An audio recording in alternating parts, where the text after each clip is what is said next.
আসসালামু আলাইকুম। আপনারা সবাই ভালো থাকবেন, সুস্থ থাকবেন।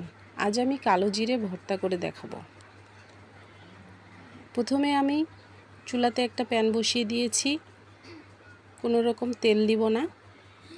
এখন কালো জিরেগুলো দিয়ে দিব, দিয়ে হালকা আঁচে জিরেগুলো ভেজে নিব।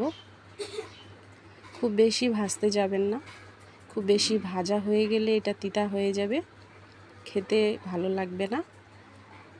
দেখবেন একটু একটু ফুটতে শুরু করবে, এই পর্যায়ে বুঝে নেবেন হয়ে গেছে, তখন নামিয়ে নিতে হবে। আমি নামিয়ে নিয়েছি।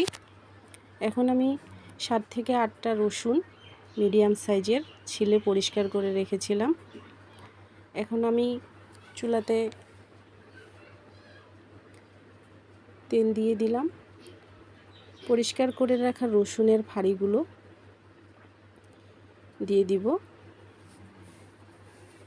হালকা এগুলো ভেজে নিতে হবে।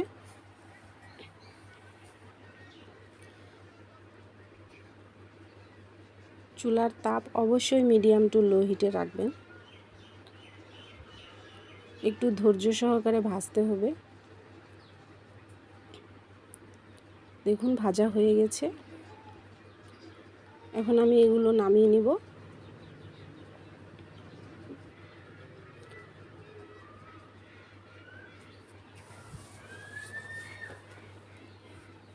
আরও একটু তেল দিয়ে দিব, দিয়ে আমি শুকনো মরিচ ভেজে নিব। আপনারা ঝাল যেরকম ঝাল খাবেন সেই পরিমাণে মরিচ দিবেন। আমি এখানে 6টা শুকনো মরিচ নিয়ে নিয়েছি।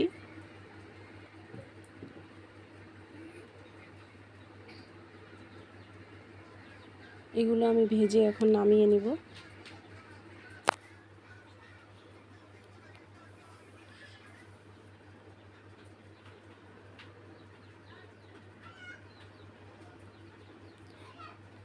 এখন আসবো আমি মূল পর্যায়ে। এগুলো সবগুলো আমি বেটে নিব। কেউ ব্লেন্ডারে চাইলেও বেটে নিতে পারেন, আমি শিলপাটাতে বেটে নিব।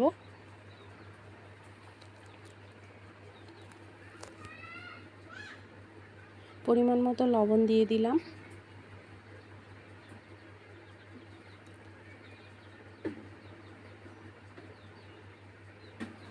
এগুলো বাটতে একটু সময় লাগে, পুরোপুরি মিক্সড না হলে ভালো লাগবে না খেতে, তাই একদম চেষ্টা করবেন যেন পুরোপুরি চিকন হয়ে যায়। দেখুন এর ফাঁকে আমি একটু একটু পানি দিয়েছি, পানি না দিলে বাটা যাবে না।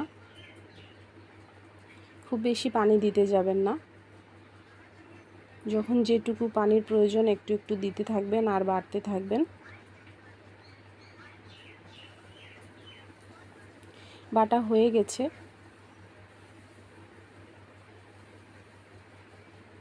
আপনারা কখনো খেয়েছেন কিনা জানি না, তবে যারা খাননি অবশ্যই একবার হলেও ট্রাই করবেন। গরম ভাতের সাথে এই ভর্তাটা অনেক মজা। আমার ভিডিওটা যদি আপনাদের ভালো লেগে থাকে তাহলে অবশ্যই লাইক, কমেন্ট এবং শেয়ার করে দিবেন। ভালো থাকবেন।